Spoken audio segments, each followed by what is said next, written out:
6 মাসেরও বেশি আগে কোচবিহারের তুফানগঞ্জ 2 নম্বর ব্লকের চিট বড়লাউকুঠিতে বাড়ি বাড়ি পৌঁছে গিয়েছে সজল ধারা প্রকল্পের পাইপলাইন সংযোগ।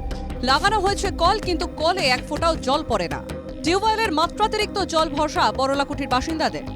আসন্ন গ্রীষ্মে গ্রামে জলের সমস্যা আরও বাড়বে বলছেন এলাকার বাসিন্দারা। জল না পেয়ে ক্ষোভ বাড়ছে চিট বড়লাউকুঠির বাসিন্দাদের।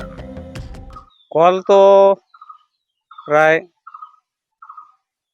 4-5 মাস হলো বসিয়েছে, এখনো জল পাইনি। জল কল তো বসেছে কিন্তু জল পাচ্ছি না।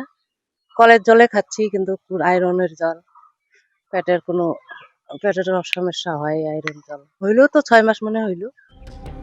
চিট বড়লাউকুঠি গ্রামে রয়েছে একাধিক টিউবওয়েল, কিন্তু টিউবওয়েলের জলে রয়েছে অতিরিক্ত আয়রন। সেই জল খেয়ে ঘন ঘনই অসুস্থ হয়ে পড়ছেন গ্রামের প্রবীণ এবং শিশুরা। আসাচ্ছে না, আমাদের পানীয় জল দিচ্ছে না, আয়রনের জল খায় মানুষের পেটের ব্যথা হচ্ছে, ডায়রিয়া হচ্ছে, মানুষের অসুবিধা হচ্ছে। মানুষ খুব ক্ষিপ্ত হয়ে গেছে। অফিস আদালতে সব কিছু জানিয়েছি, কোনো কাজ হয় নাই। মানুষের কথা ভাবে না তৃণমূল।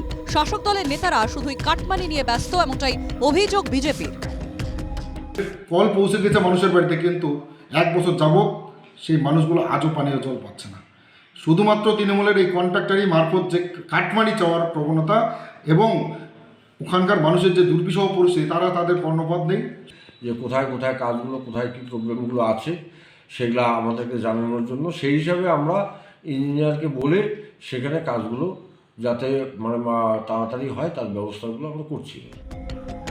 বিদ্যুতের সমস্যার জন্য চিট বড়লাউকুঠিতে বাড়ি বাড়ি জল পৌঁছে যাচ্ছে না, তবে 15 দিনের মধ্যেই বাড়ি বাড়ি জল পৌঁছে যাবে বলে আশ্বাস দিয়েছেন পিএইচই।